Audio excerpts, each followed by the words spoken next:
Alors, on va faire le même travail cette fois-ci avec la dérivée du Lagrangien par rapport à K. Donc, je prends la dérivée du Lagrangien toujours des conditions de premier ordre, donc K, et je la dérive par rapport à L. Alors, par rapport à L, on l'a déjà calculé, rappelez-vous, hein, croisé, donc est égal à quoi? LK.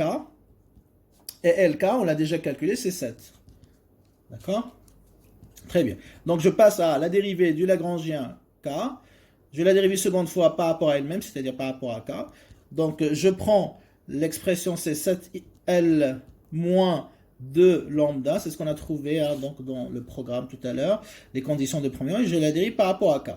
Alors, par rapport à K, vous voyez, hein, donc ça c'est une constante, donc c'est 0. Ça c'est une constante aussi, c'est 0. Donc, qu'est-ce qui reste? Ben, c'est 0 tout simplement. Okay. Et la dérivée de K toujours par rapport à lambda, donc ça fait 7L moins de lambda prime par rapport à lambda. Et bien par rapport à lambda, donc ça c'est 0 parce que c'est une constante. Et par rapport à moins de lambda, ben, moins 2 fois 1, ça fait moins 2. Ok? Très bien. Alors après, bien sûr, donc on va prendre le troisième, d'accord, dérivé du Lagrangien par rapport à lambda. Alors, on la dérive par rapport à L. Alors, pas besoin de faire la dérivée parce qu'on l'a déjà calculé. Ça, c'est une dérivée croisée. Lambda L, c'est égal à L lambda tout simplement. Ok? Donc, on dit croisée parce que je dérive le Lagrangien par rapport à une variable et la dérivée seconde, c'est par rapport à une autre variable qui est différente. Donc, c'est pas comme ici, vous voyez, un cas par rapport à elle-même. Vous voyez, c'est pas une dérivée croisée parce que c'est la même variable. Ici, c'est une dérivée croisée parce que la première dérivée, si vous voulez ici, la première dérivée est lambda et la deuxième, c'est une variable différente qui est égale à L. Donc, ça, on l'a déjà calculé. L lambda, on l'a déjà trouvé, c'est moins 10. Voilà. Et donc, après L lambda lambda, c'est toujours égal à 0, bien sûr. Hein, donc, on peut le vérifier parce qu'on a 10 000 moins 10 L moins 2K. Il n'y a aucune expression qui contient lambda, donc tout est 0. Donc, lambda lambda directement est égal à 0. Vous voyez, donc j'ai tout ce qu'il me faut ici, hein, donc concernant les dérivées secondes. Donc, je peux... Hein, donc remplir ma matrice hessienne, ok. Donc MH, je vais d'abord l'écrire ici. MH. Alors donc on a et on fait attention hein, donc comment remplir la matrice parce que si vous trompez, bah, tout le calcul va être perdu bien évidemment, raté. Donc attention. Donc toujours la première ligne, hein, donc c'est pour les dérivées secondes de L. Dérivée seconde, deuxième ligne, c'est pour les dérivées secondes de LK. Troisième ligne, c'est pour les dérivées secondes de L lambda. D'accord? Donc, comme ça, vous n'allez pas vous tromper le jour de l'examen. OK? Alors, donc là, je vais mettre L, L, L, bien sûr. Donc, on a trouvé, c'est 0. D'accord?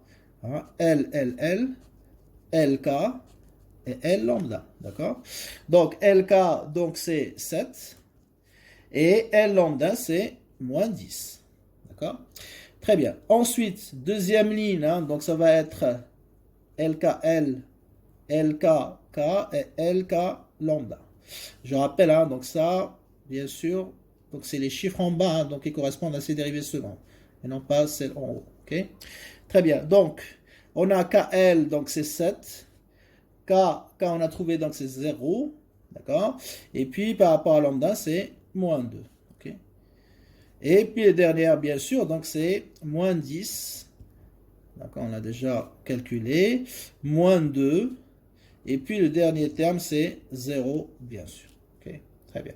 Donc là, vous remarquez avec moi, donc c'est un moyen pour vous, le jour de l'examen, de checker si vous avez bien rempli votre matrice hessienne.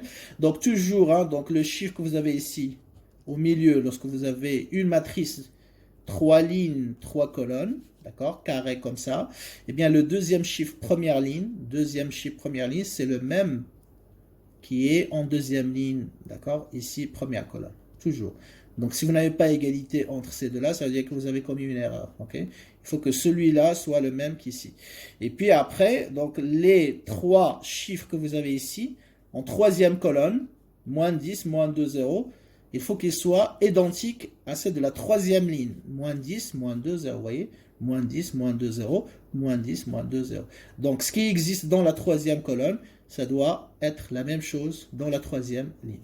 Donc, voilà. Comme ça, je suis sûr et certain que j'ai bien rempli ma matrice ici et qu'il n'y a pas d'erreur. Donc là, on va calculer le déterminant. Donc 0, 7, moins 10, 7, 0, moins 2, moins 10, moins 2 et 0. Donc je mets tout ça en valeur absolue. Bien sûr, ce n'est pas la valeur absolue classique qu'on connaît, mais voilà, c'est le déterminant de la matrice hessienne, MH. Très bien, donc qu'est-ce qu'on a dit? Eh bien, on va choisir une ligne ou une colonne par rapport à laquelle on va faire notre calcul. Donc en général, on choisit la ligne ou la colonne qui contient des zéros. Ici, on a l'embarras du choix, c'est-à-dire qu'on a la liberté du choix. Je peux choisir la première ligne, je peux choisir la première colonne, il y a un 0. Deuxième colonne, deuxième ligne, troisième colonne. Donc il y a des zéros ici, voilà. Donc là, exceptionnellement, j'ai beaucoup de choix. D'accord? Mais en général, hein, donc, il y a toujours la troisième ligne ou la troisième colonne qui contient 0 parce que L lambda lambda est toujours égal à 0. Ok? Très bien. Je vais, excusez-moi, juste changer de stylo.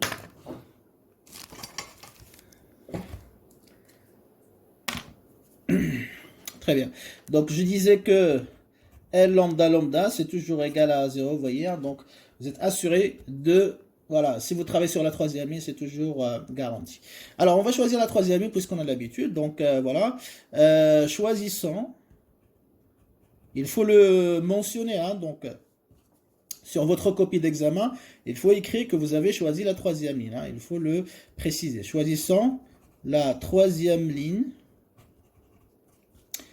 pour notre calcul. D'accord ? Donc je rappelle, on utilise la méthode des cofacteurs. Ça veut dire quoi le principe rapidement? Je l'ai déjà expliqué, réexpliqué. Voilà, donc on va transformer le déterminant d'une matrice 3 lignes, 3 colonnes. On a un ensemble de déterminants de sous-matrices d'ordre ou 2 lignes de 2 colonnes. Okay, et donc ces déterminants, bien sûr, ils vont être pondérés par des cofacteurs. Les cofacteurs, ce sont les dérivées secondes, d'accord, qui appartiennent à la ligne ou la colonne de base de calcul, c'est-à-dire celle qu'on a choisie. Donc ici, on a choisi la troisième ligne, bien sûr, pour notre calcul. Donc les cofacteurs, ce sont moins 10, moins 2 et 0, bien sûr. Ok, très bien. Donc cette troisième ligne, hein, donc les cofacteurs. Les cofacteurs, donc c'est moins 10, moins 2 et toujours 0, bien sûr. Alors, ces cofacteurs, on va déterminer leur signe. Je crois qu'on a déjà compris hein, donc la méthode. La méthode, c'est moins 1 à la puissance, le numéro de la ligne, le numéro de la colonne. Ici, moins 10, c'est quoi? C'est troisième ligne, donc i est égal à 3. Première colonne, donc j est égal à 1. Donc 3 plus 1, ça fait 4. Moins 1 à la puissance 4, ça fait plus 1. Donc ça veut dire positif pour moins 10. Moins 2, ben pareil, une fois j'ai le signe d'un cofacteur, je peux en déduire celui des autres, en alternant tout simplement. Donc si j'ai avant plus, je mets moins. Si j'avais moins avant, je mets plus. Et si j'ai plus, donc celui qui est suivant, c'est moins. Et bien sûr, ici, c'est plus. Automatiquement, d'accord? Très bien. Alors, j'ai le signe, bien sûr, donc des cofacteurs. Alors maintenant, bien sûr, pour chacun de ces cofacteurs, je vais déterminer, hein, donc, calculer le déterminant de la sous-matrice correspondante, c'est-à-dire celle que je vais obtenir en éliminant la ligne et la colonne à laquelle appartient ce cofacteur. Okay, alors, moins 10, d'accord? Donc, il correspond à quoi? Correspond, donc, c'est le point d'intersection, d'accord? Le point d'intersection. Donc, on l'a déjà dit, la troisième ligne et la première colonne. Première colonne. Alors, ça veut dire quoi? Point d'intersection, etc. Ça veut dire que la troisième ligne et la première colonne passent par moins 10. Donc, on va éliminer la troisième colonne et la première ligne. D'accord? Donc, si je reviens à ma matrice ici, hein, vous voyez, donc moins 10, il appartient à quoi? Il appartient à la troisième ligne, d'accord? La troisième ligne et la première colonne. Donc, je vais supprimer la troisième colonne. Comme on a dit, hein, donc le principe, c'est toujours ramener la matrice 3 lignes, 3 colonnes à des matrices 2 lignes, 2 colonnes. Donc, je dois supprimer toujours une ligne et une colonne. Qu'est-ce que je vais supprimer? Bien sûr, la ligne et la colonne qui passent par le cofacteur. Donc, moins 10, donc c'est la troisième ligne qui passe par moins 10. La première colonne passe par moins 10, donc je vais les éliminer. Il me reste 7, moins 10, 0, moins 2. Vous voyez, c'est une matrice 2 lignes, 2 colonnes. Et donc, on obtient la matrice, bien sûr, 7, moins 10, 0, moins 2. Alors, sans déterminant, c'est-à-dire à cette sous-matrice, sans déterminant s'écrit, donc on va le calculer, donc 7 moins 10, 0 moins 2. Donc pareil, hein, donc j'ai un, voilà, A, B, C, D, donc A fois C moins B fois D, donc ça fait 7 fois moins 2, faites attention aux signes, donc utilisez des parenthèses, des crochets, moins bien sûr 0 fois moins 10. Alors bien sûr ça c'est 0, c'est facile, donc qu'est-ce qui me reste? Moins 14. Moins 14, d'accord? Très bien. Alors, je passe au deuxième cofacteur, pareil. Donc, j'ai moins 2. Alors, moins 2, donc, il appartient à quoi? Troisième ligne. Vous voyez, troisième ligne, deuxième colonne. Troisième ligne, deuxième colonne. Donc, ça veut dire quoi? Ça veut dire qu'on va supprimer la troisième ligne et la deuxième colonne. Donc, qu'est-ce qui va nous donner? Bah, effectivement, si je supprime la troisième ligne, deuxième colonne, qu'est-ce qui va rester? 0, moins 10, 7, moins 2. Donc, utilisez des couleurs différentes. Hein, donc, comme ça, ça sera plus facile pour vous de, voilà, de trouver les sous-matrices. Donc, je vais obtenir hein, donc, la sous-matrice suivante. 0, moins 10 et 7, moins 2. Pareil. Sans déterminant, donc s'écrira, s'écrit, donc 0, moins 10, 7, moins 2. Et donc pareil, on fait la même démarche, donc ça fait 0 facteur de moins 2, n'est-ce pas, moins, bien sûr, 7 fois moins 10. Donc ça aussi c'est 0. D'accord. Et là, vous voyez, donc 7 fois moins 10 c'est moins 70. Mais avec moins, ça fait plus 70. Faites attention au signe, hein, parce que ça joue de mauvais tours à pas mal d'étudiants. D'accord. Très bien. Alors, pour le cofacteur, le troisième 0, donc on n'a pas besoin de calculer parce qu'avec 0, on va multiplier 0 par le déterminant de la sous-matrice obtenue, ça va être égal à 0, donc pas besoin. Donc c'est pour ça que lorsqu'on va calculer le déterminant MH, en général, on calcule uniquement la somme, d'accord, de le déterminant des sous-matrices, d'accord, pour les deux premiers cofacteurs, c'est-à-dire moins 10 et moins 2 bien sûr. Et une fois on a obtenu ça, donc on fait la somme pondérée par les deux cofacteurs. Et après, ça nous donne le déterminant final. Ok. Très bien. Donc, on va appliquer tout ça tout de suite. Donc, MH.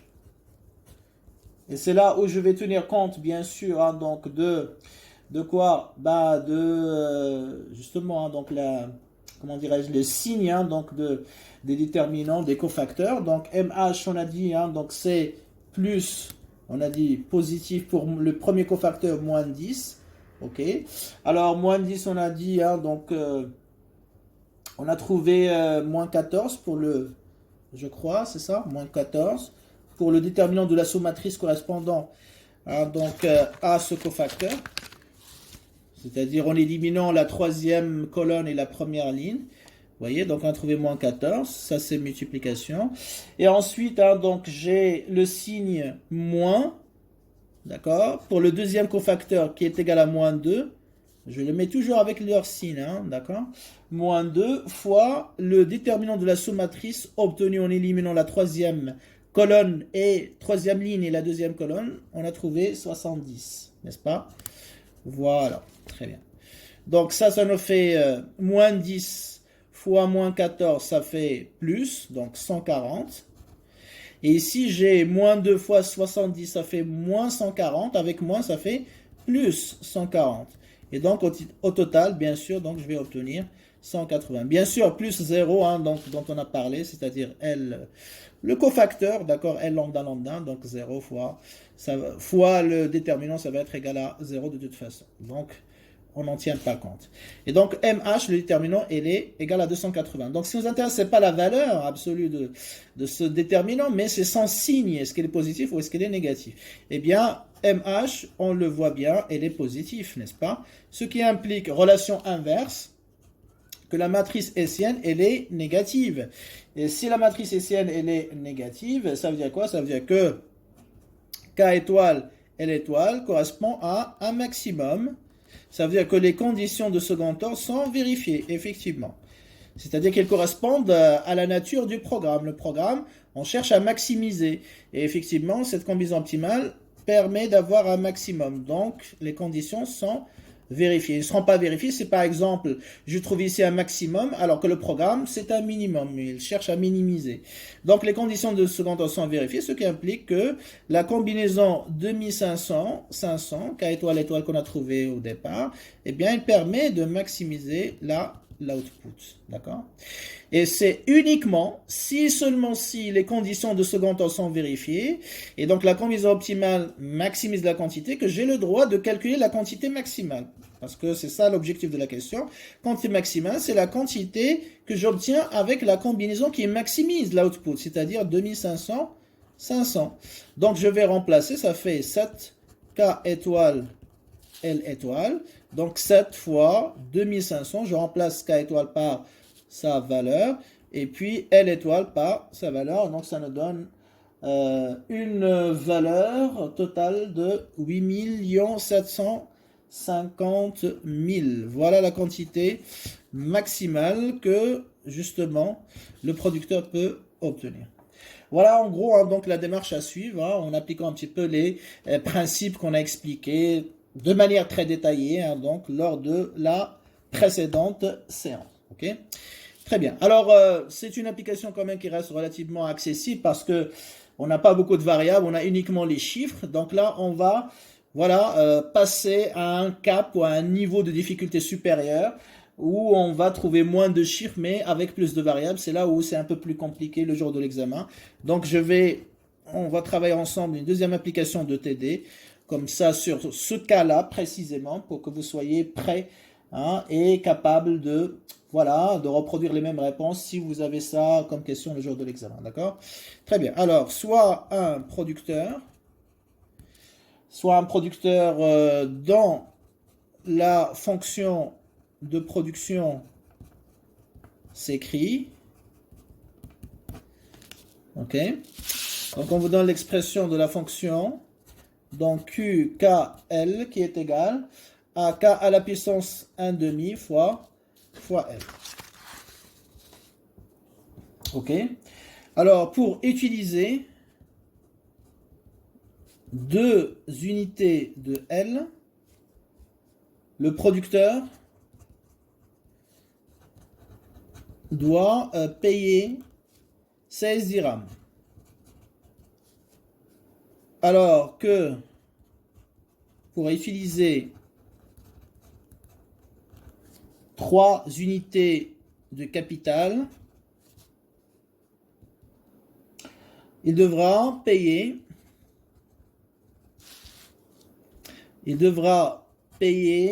combien? 6 dirhams.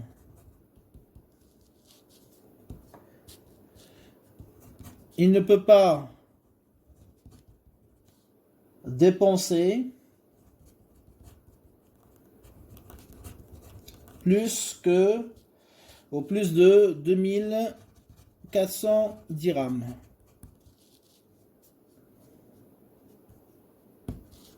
Voilà. Donc, première question, écrire le programme de choix de ce producteur, bien sûr. et trouver la combinaison qui maximise son profit. Trouver la combinaison qui maximise son profit. Très bien. Voilà donc l'ensemble des données dont on a besoin, voilà, pour traiter ce cas. Très bien. Alors, réponse. Alors, pour écrire le programme du choix de ce producteur, bien sûr, on doit déterminer quoi? Bah, est-ce qu'il existe, oui ou non, une contrainte? Et s'il existe, quelle est sa nature? D'accord? Très bien. Alors, en regardant un petit peu l'énoncé, voilà, donc je cherche quoi? L'information, soit sur l'output, soit sur le budget. Alors ici, j'ai une information sur quoi? Ben, sur le coût du travail. 2 unités de L coûtent 16 dirhams. Ici, j'ai une deuxième information sur le coût du capital. 3 unités de capital coûtent combien? 6 dirhams. Et là, j'ai une information sur le niveau de dépense ou le montant de dépense. Donc, il ne doit pas dépasser 2400 dirhams. Donc, puisque j'ai une information sur le montant de dépense, c'est-à-dire le budget, donc j'ai une contrainte. Et comment elle est cette contrainte? Ben, c'est une contrainte de type budgétaire parce que le montant de budget, elle est plafonné, elle est fixé à l'avance, est égal à 2400. Donc 2400, c'est ces barres en fait, d'accord? Très bien, donc puisque la valeur, le montant du budget, elle est fixé à l'avance, donc le budget, il est fixé à l'avance, donc la contrainte est de type budgétaire, d'accord? Très bien, donc le montant maximal à dépenser, d'accord, est égal à 2400. Ça veut dire quoi? Ça veut dire que le budget est fixé à l'avance. Et donc, on a ces barres, montant du budget, qui est égal à 2400. Par conséquent, donc, on a une contrainte budgétaire. Ici, la contrainte est budgétaire, ça veut dire que pour maximiser le profit, donc automatiquement, j'utilise le programme maximiser Q directement. Maximiser le profit implique que de maximiser, bien sûr, hein, donc la quantité, car on ne peut pas minimiser les dépenses ou les charges. Pourquoi on ne peut pas minimiser les dépenses? Parce qu'elles sont fixées à 2400, c'est une constante. Donc une constante, je ne peux pas la minimiser. Par conséquent, donc, le programme du choix du producteur sera de type max Q. Ok. Donc, le programme du choix du producteur, donc maximiser la fonction toujours de production, sous la contrainte que le budget, le montant du budget est égal au montant ou à la somme des dépenses, WL, la dépense en travail, et puis RK, la dépense en capital. Et bien sûr, je cherche, bon, j'ai déjà la fonction de production, il me manque W et R. Alors parfois ils sont donnés directement, parfois il faut faire un petit calcul de transformation. Donc on a dit, hein, donc, dans l'énoncé, 2 unités de L coûtent. Pour utiliser 2 unités de L, il doit payer 16 dirhams. Donc, W, ce n'est pas 16 dirhams. Pourquoi? Parce que W, c'est le prix d'une unité de travail. Alors que 16 dirhams, c'est le prix de 2 unités. Donc, je dois faire une petite conversion. Donc, 2 unités de L coûtent 16 dirhams. Donc, on cherche le coût d'une unité de travail. C'est exactement W. Donc, ça veut dire quoi? Ça veut dire je fais la règle de 3, ok? 2 fois W est égal à 1 fois 16. Ce qui implique que W sera égal au montant total qu'on m'a donné dans l'énoncé. Et je divise par le nombre d'unités, d'accord? Donc, ce n'est pas 16. W sera égal à 8. Comme on a fait pour le consommateur, pareil. De la même manière, donc, on vous dit que 3 unités de capital coûtent 6 dirhams, n'est-ce pas? À quoi ou combien coûte une unité de capital? Donc, c'est exactement R. Pareil, règle de 3, je multiplie R par 3, ça fait 3R qui est égal à 1 fois 6, donc 6. Donc, R est égal à 6 sur 3, ça fait Ça fait 2. Et là, j'ai mon programme, bien sûr. Donc, je vais maximiser Q, qui est égal à K à la puissance 1 demi, je crois, pour la fonction de production, sous la contrainte, 2400 pour le montant du budget, bien sûr, qui est égal à la somme du coût du travail, d'accord, c'est-à-dire 8 fois L, plus le coût du capital 2K. Et voilà le programme sur lequel je vais travailler. Voilà pour la première question. Deuxième question, on va chercher la combinaison qui maximise le profit, c'est-à-dire la combinaison optimale. Hein. Toujours. K étoile, L étoile. Donc c'est K étoile, L étoile, c'est quoi? C'est la solution, n'est-ce pas, au programme du choix du producteur. Et pour cela, donc, on va utiliser le Lagrangien. La solution passe par l'utilisation du Lagrangien. Okay. Alors, Lagrangien, dans notre cas, donc, il dépend de 3 variables, toujours L, K, lambda. La fonction objective, qu'est-ce qu'on maximise? La fonction de production, qui est égale à K à la puissance 1 demi fois L, plus le multiplicateur de Lagrange, qui multiplie la valeur de la contrainte, donc c'est contrainte de budget, donc valeur du budget, le montant du budget c'est 2400, moins la totalité ou l'expression de la contrainte, c'est-à-dire les dépenses, moins 8L, moins 2K. Et j'obtiens donc l'expression finale de mon Lagrangien. Très bien. Alors, après, on va étudier les conditions de premier ordre et ensuite les conditions de second ordre. Donc, condition de premier ordre, je prends le Lagrangien, je vais les dériver par rapport à L et j'égalise avec 0, comme on l'a fait dans l'application précédente. Alors, dérivée de K1 demi L, L c'est la variable, K1 demi c'est la constante. Comme j'ai multiplication, je vais garder K à la puissance 1 demi, je ne vais pas mettre 0. Donc, K à la puissance 1 demi fois L prime. L prime c'est 1. Donc, qu'est-ce qui reste? K à la puissance 1 demi. Ensuite, je dérive cette expression par rapport à L. Donc, ça, c'est 0 parce que j'ai moins. Je n'ai pas multiplication. Ça, c'est 0. Ça, c'est 0. Qu'est-ce qui me reste? Moins 8 fois L'. C'est moins 8 fois lambda. Le tout égale à 0. Et je fais passer lambda, ou 8 lambda de l'autre côté. Ça fait K à la puissance 1 demi qui est égal à 8 lambda. Donc, je fais passer. Comme ça, ce sera plus facile lorsque je vais diviser 1 sur 2 pour la simplification. Mais pour les conditions de second ordre, on va travailler avec ça, comme on l'a déjà expliqué.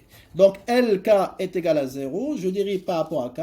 Cette fois-ci, c'est L qui devient la constante. Je vais dériver K à la puissance 1 demi prime. Ça fait 1 demi. K à la puissance moins 1 demi, n'est-ce pas? Et j'oublie pas L, bien sûr. Ensuite, je dérive cette expression par rapport à K. Ça, c'est 0. Ça, c'est 0. Il me reste moins 2 lambda qui est égal à 0. Je vais passer de lambda de l'autre côté, ça fait 1 demi, K à la puissance moins 1 demi, fois L qui est égal à 2 lambda. Et ce sera notre deuxième équation. Voilà. Après, je fais le même travail en dérivant par rapport à lambda, j'annule. Eh bien, ça va me donner directement la contrainte budgétaire. Donc, on a 2400, mais bon, je vais écrire quand même. Moins 8L moins 2K qui est égal à 0. Ce qui implique qu'on a 2400 qui est égal à 8L plus 2K. Voilà. Ce sera notre troisième équation. Donc, pareil, à l'optimum, on a, donc pour avoir l'optimum, l'égalité entre le TMST et le rapport des prix des inputs, donc on divise la première équation ici par la deuxième, c'est-à-dire le côté droit par le côté droit, le côté gauche par le côté gauche, etc. Alors ça fait K à la puissance 1 demi sur 1 demi K à la puissance moins 1 demi qui est égal à 8 lambda sur 2 lambda.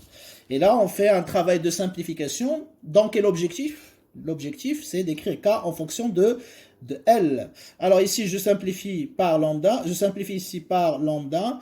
Ici, j'ai 1 sur 1 à la puissance 1 demi. Donc, ça veut dire l'inverse de 1 demi. Donc, l'inverse de 1 demi, ça devient 2. Et là, j'ai K à la puissance 1 demi. Ici, j'ai 1 sur K à la puissance moins 1 demi. ça fait l'inverse. Donc, ça fait k à la puissance 1 demi. N'est-ce pas? J'ai oublié de mettre le L ici. Bien sûr, 1 sur L, hein, ça devient L à la puissance moins 1. Qui est égal à quoi? Ben, 8 sur 2, ça fait 4. OK? Donc, je répète, hein, donc ça fait 1 sur 2, ça fait 2. K à la puissance 1 demi ne change pas. Et ici, j'ai 1 sur K à la puissance moins 1 demi, ça fait K à la puissance 1 demi. N'est-ce pas? Et 1 sur L, vous voyez, ici, on a 1 sur L. C'est L à la puissance moins 1. Donc, qu'est-ce qui reste? Ici, je peux simplifier par 2, d'accord? Donc, il me reste ici 2. Et là, j'aurai k à la puissance 1 demi fois k à la puissance 1 demi, ça fait 1 demi plus 1 demi, ça fait 1. Donc, k à la puissance 1 fois L à la puissance moins 1, ça ne change pas. Et là, ça fait 4 sur 2, ça fait 2. Ce qui implique que k sur L est égal à 2, ce qui implique que k est égal à 2L. Et voilà notre quatrième équation, k en fonction de L.